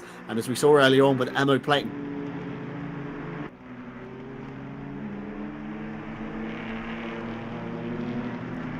It is most definitely on as well. Andy Boardman had a 2.6 seconds gap to Azure Goat. Now it has come down to 0.6 of a second. Amazing job there by Andy Boardman for keeping his championship battle alive. I've said it before, maybe Andy Boardman just maybe can plot twist his championship battle and maybe even grab some silverware for himself, or the most silverware, of course, a championship for himself, claiming to his name. Currently, we can't really see him on the timings, but he's probably really close to the leader in this race, who's also close to the leading pack of this race, is Lee Stephenson, currently trying to chase down Phil Roberts in the 225 BMW M2 car.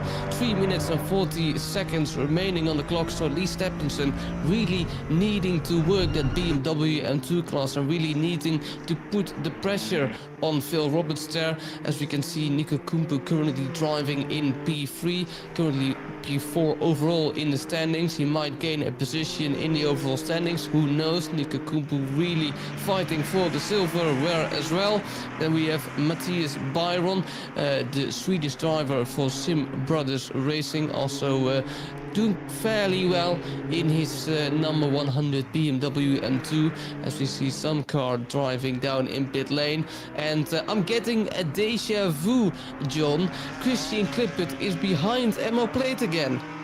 Yeah, deja vu certainly on this one. Clippert somewhere has lost the position to Emo plate, and again the fight is going to be on between these two. We saw how hard it was for Clippert to get through Emo plate earlier on. Of course, he knows turn one is the weak spot for the Audi, but could it just be, you know, the roles reversed? Could the BMW be slightly better on the tyres at the beginning of the stint, and then towards the latter half, of course, the mid-engined Audi R8 kind of maybe looks after its tyres a little bit better.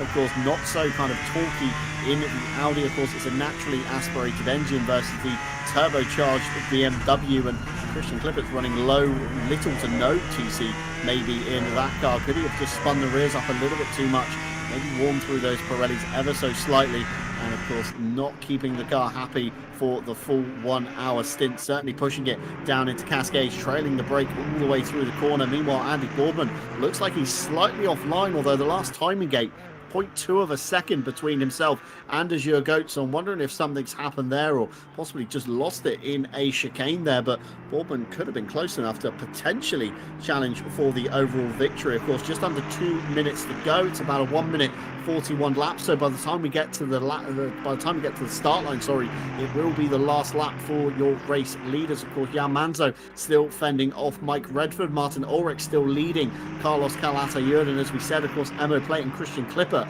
swapped back around places. And meanwhile, Adam Carlisle has snuck up inside the top 10 in the number 142. Of course, cast your mind back a few laps ago, he was battling with kind of Kevin Boss and Vossi Tigris, of course, towards the more back end of the GT4 field. But Christian Klipper over the top of the hill, tucking in behind the Audi R8, of course, into Druids. Can he kind of get close enough to maybe force a mistake from Emmo Plate? Emmo Plate is wide in the second half. That's going to allow the inside line into Lodge Corner, gives the space for Emmo Plate to pull back onto the circuit. But now it's the last of the late breakers. Who can get the car pulled up in time? Lodge Corner looks like Christian Klipper has just about managed to do so, and Emmo Plate will tuck back in behind. He wants another stab at it, runs him all the way to the pit wall. This is the last lap for these guys as well, so this is going to be the kind of fight, I would say, to probably watch to the checker. Christian Klipper hooks a little bit too much curb on the inside. Emmo Plate's going to get a much better run down Denton's into Cascade, pinches Emmo Plate towards the inside of the curb, and Christian Klipper positions the car perfectly, flashing the lights at the Sim Brothers car just ahead. I think that's Matthias Byron. Blue flags waving frantically on the right hand side of your screen. Christian Klipper is very much pressured by Emmo Plate. It's all or nothing now. It's do or die as he comes into Island Bend. He's nearly overcooked it, but he's going to be able to cover off the inside line into the Shell Oils corner, gets it drawn up in time, covers off the inside, uses the camber of the road to get himself through. We've got a yellow flag out for the 957. Not sure what's happening down there. That looks like it's towards Druids at the top of the circuit. Car is back underway though, so that should be all cleared by the time we get there, but just in front of your race leaders nonetheless. That could have been very lethal. I think that is all she wrote down on this fight. Emmo Plate looks like he's lost a bucket load of time through the chicanes, but never say never. There's a little bit of traffic ahead. Traffic giveth down and traffic taketh away. The white flag is out, and I believe your race leaders have just crossed the line in front of us. It's Azure Goat to take the victory from Andy Boardman. Just over half a second between them. I think Jan Manzo is just about going to claw on from Mike Redford. He is indeed, and Martin Ulrich fends off Carlos Calatayud to the line as well, and these two are the next in line to come across. Of course, traffic giveth, traffic taketh away. There's one corner left into Lodge. Christian Klipper very cautious. Emmo Plate late on the brakes, slightly overcooked it. I think the power of the M4 is just going to be able to deal with the traffic nicely by the time we get to the line. But what a last lap fight we had there between Christian Klipper and Emmo Plate. Fantastic scenes there, Dan. Christian Klipper has thrown everything at Emmo Plate today, but the Dutchman just comes short in that Audi R8. Martin Foster is also trying everything to overtake a provisional spot, because he has a 5-second penalty, and so he will possibly even get down to P11 and lose that top 10 spot. And so that means Kevin Bos gets a top 10 in his final GT4 race this season, but the battle is not over yet. Martin a little bit of oversteer, and that decreases his chances to possibly overtake the Aston Martin of Adam Carlisle. These are the next to cross the line, and so Adam Carlisle will probably come home in provisional P9. Martin Foster will probably lose a place to Kevin Bos, and so Kevin Bos will finish inside the top 10 this time around at Oulton Park. Tigris will finish in P12. Richard Whithall is the only one who still needs to finish.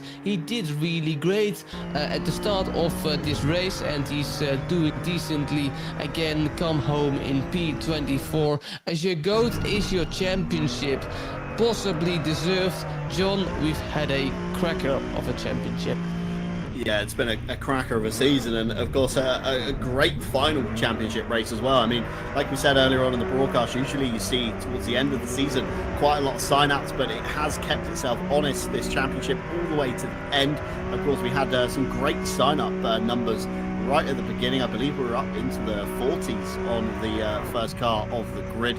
We had 25 M2 drivers at the beginning. I think 21 GT4 drivers as well. So, you know, fantastic sign-up, still remaining with 30 cars towards the end of the season. So great nonetheless. On your screens right now, you have been seeing the provisional race results, of course, pending any further protests, should we say, after the race that are, of course, users submitted that the tool may have not caught. Of course, Raphael Huell was your M2 winner. Christian Lindgren just behind him, and Nico Kumpu behind them for the bottom step of the podium. Phil Roberts managed to pip Les Stevenson to P5 as well, and Spoda Skrillex in P6. Not sure if that will be enough for the championship or not. We'll have to wait for the results to come through. Fingers crossed Tim Ireland can get the results file pulled very quickly and into the website for us. Meanwhile, of course, GT4, it was Azure Goat taking, of course, your victory tonight. Andy Boardman, just not enough in the tank to get through him. Jan Manzo with a surprising bottom step of the podium. Who would have seen that one coming in the 222? Mike Redford, P4. Martin Ulrich managed to P5 in that little Ginetta. And, of course, Carlos Calatiud kept him honest towards the end. Christian Clipper and Emo Plate, fantastic fight between those two coming down to the last lap. What a great battle. You know, two completely different machinery, a mid-engine kind of sports coupe versus, you know, a front-engine, almost saloon-esque car, should we say, with no rear doors, of course, in that one. Very different platforms, different setups, but still kept each other honest all the way through the race. Adam Carlisle just inside the top 10 with Kevin Boss rounding out there, and Martin Foster, of course, after being bullied out the way twice, essentially down in P11. Vossi Tigris still managed to finish despite the off at the Shell Oils corner, and Jordan Daly retired along with Matthew Malcolm and Jordan Bubbins in the early stages of the race. Very unfortunate there, but nonetheless, still a great race to be had by all. And if you do want to get involved with us here at RCI, and you think, you know what, that racing looked pretty fun, I want to give something a go myself. Well, on the website at the moment, 2 brand new events for signups. Signups have just opened. I've been confirmed for the new Tim Ireland's Monday Championship. It's essentially Team Jaguar or Team V12. You've got to pick your side for this unique calendar using the old machinery. Round 1 kicking off at Suzuka on Monday the 29th. And if you're not sure which team you want to pick, there is a middle ground on the fence button where Tim will assign you the team, depending on, of course, the let's say the sign-up numbers that are accrued for each manufacturer. Ted Edwards in the chat already saying V12 baby. I'm with you, Ted. V12 all the way for that one. And another new event that went live on Saturday for sign-ups is, of course, our new one-off endurance event. It was going to happen at some point, but of course, it's predictably maybe it's the turn of the Nordschleife at 12 hours with multi-class. That's correct, but we are throwing all classes that ACC has to offer to this event to provide some absolute chaotic scenes at the Green Hell, with the event starting on Saturday, April 27th. So that's just a few weeks away. We are encouraging teams of 2 or more to take on this challenge. And of course, no Luke Whiteheads in this one, please. Of course, the solo 24-hour effort was very valiant over the weekend. Of course, this week as well on the RCI calendar, we do have Midweek Masters heading to Brands Hatch for their penultimate round. Team Monkey Racing still leading RRP Racing Team Solvalu from RPMS SimSport and Pro. Meanwhile, it's RPMS SimSport leading PR Racing and Racing 25 years in silver. Thursday, we're heading stateside, of course, for iRacing at Daytona International Speedway. Bart Matcher leading GTP, Benjamin Harman leading LMP2, and it's Alexander Strotsenko leading GTD. of course, after round 1 at Monza. And Friday, if you were with us here on RCI TV last week, of course, began the GT2 Season 2, where we headed to Mount Panorama. And this week, we're heading to Watkins Glen. Christopher Streppen leading Grim Lilith and Aaron Jackson in Pro. Meanwhile, it's Kevin Boss fending off Mike Jones and Fabian Hunderhager in silver. And of course, Saturday this week, it's the turn of the World Tour to take centre stage here on RCI TV. We'll be live on both Twitch and YouTube, so check us out there if you do want to spectate any of the 12 hours that we are going to be bringing you from Paul Ricard. RCI Esports Blue leading nearly on pace, and RCI Esports Yellow in Pro. Meanwhile, it's Steady Start Racing Blue from Left Hand Racing and Own It Esports in silver. Season's still very early on that one, and that's going to be an exciting one to round itself out. Of course, a big thank you to all staff involved in RCI and in this event as well. And again, if you want to get involved with us here on the staffing side of things, we do have a staff vacancies board on the Discord that you can check out. PM the relevant kind of team member that you need to. Full training is provided, and we'll coach you along your way with the journey. And again, a big thank you to all of our partners that have been cycling through in the bottom left-hand side of your screen. Of course, AK Esports, Driver61.com, Fanatec, DigitalMotorsports.com, and Go Setups. Once again, it's been an absolute pleasure to have them on board with us. And of course, lastly, but no means least, a big thank you to all of you guys at home, whether, of course, you're racing, you're spectating, you're just lurking in our streams, whatever you're doing, we thank each and every one of you.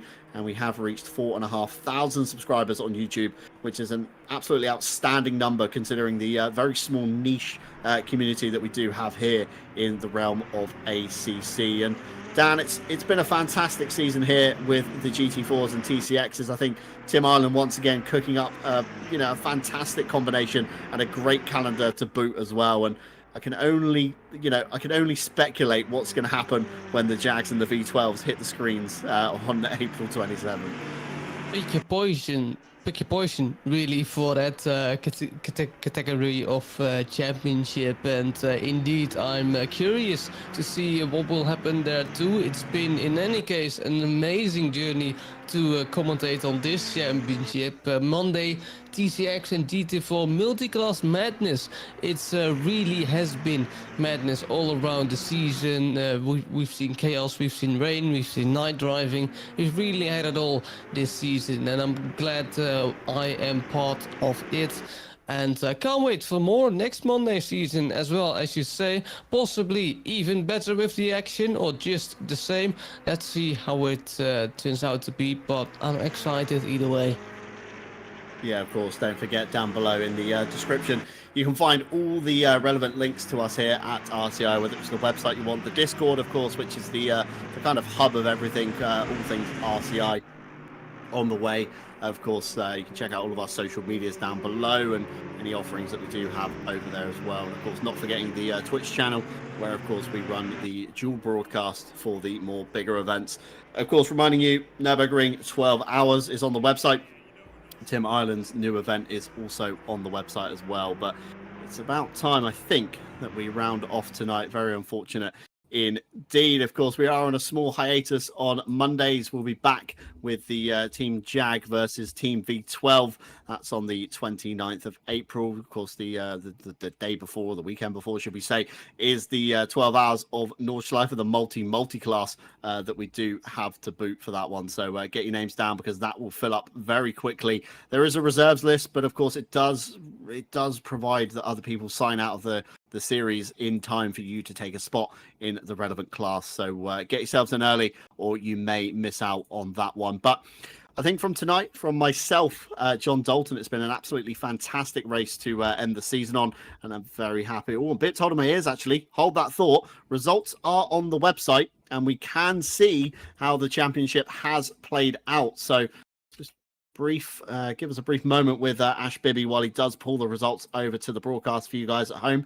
Results are, of course, pending any further stewards' inquiries, incidents, open cases, or reports. So we're going to bring you them live on your screen at the moment. This is how everybody rounds out, providing there's no further action. So Azure Goat will be your GT4 champion with a very dominant lead of 160 points. Andy Boardman, the late gainer, shall we say, in the championship, 139, takes home second place. And Mike Redford manages the third place with 127 points.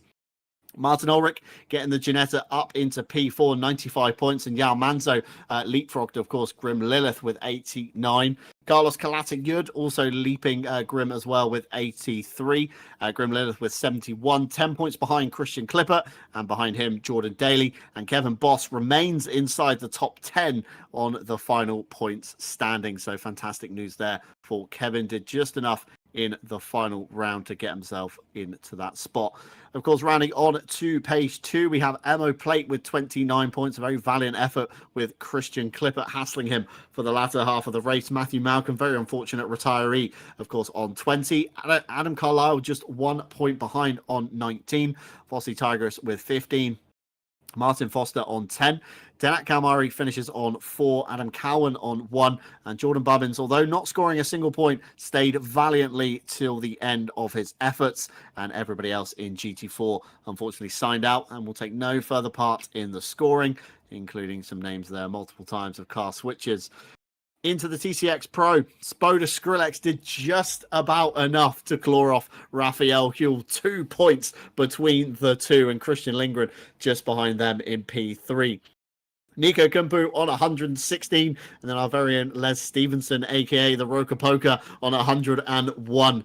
Tom Shipston on 85, Aaron Jackson on 54, Richard Phillips on 48, Matthias Byron on 42, and Alexander van der Voda, like Kevin Boss, the Dutchie, inside the top 10 with 40 points. And moving hopefully on to page 2, here we go. Indeed, Alexander Orlix with 38. Callum Kerrigan not with us tonight, unfortunately, on 36. Phil Roberts on 30. Richard Withall, a good points haul there on 28. Tim Ireland and Hubert Hauser, friends and teammates, in endurance racing, 15 points, identical scoring from those two. And Marco Fucuscio rounds out your TCX with 9 points. Everybody else, unfortunately, signed out and, of course, will take no further part. So those are your championship standings as they finish, of course, subject again to any further stewards inquiries, incidents, reports, anything going on behind the scenes on that one. But keep your eye on the RCI website because, of course, once they're closed, that will be the final results. So it is now time to say goodbye after running through the points. It's been a wonderful championship, a wonderful finish here at Oulton Park as well, and probably couldn't have picked a better circuit for the finale. So from myself, John Dalton, from Dan Van Zoofen, been alongside me for the majority of the season, and from Ash Bibby behind the cameras, we'd like to thank you very much for joining us on Mondays. Of course, catch us back for Team Jag versus Team V12. That's on April 29th, so a little hiatus on RCI TV on Mondays from here on out. But we'd like to thank you very much indeed for joining us. We hope you have a wonderful rest of the week, and we hope to see you back very soon on RCI TV. Take care.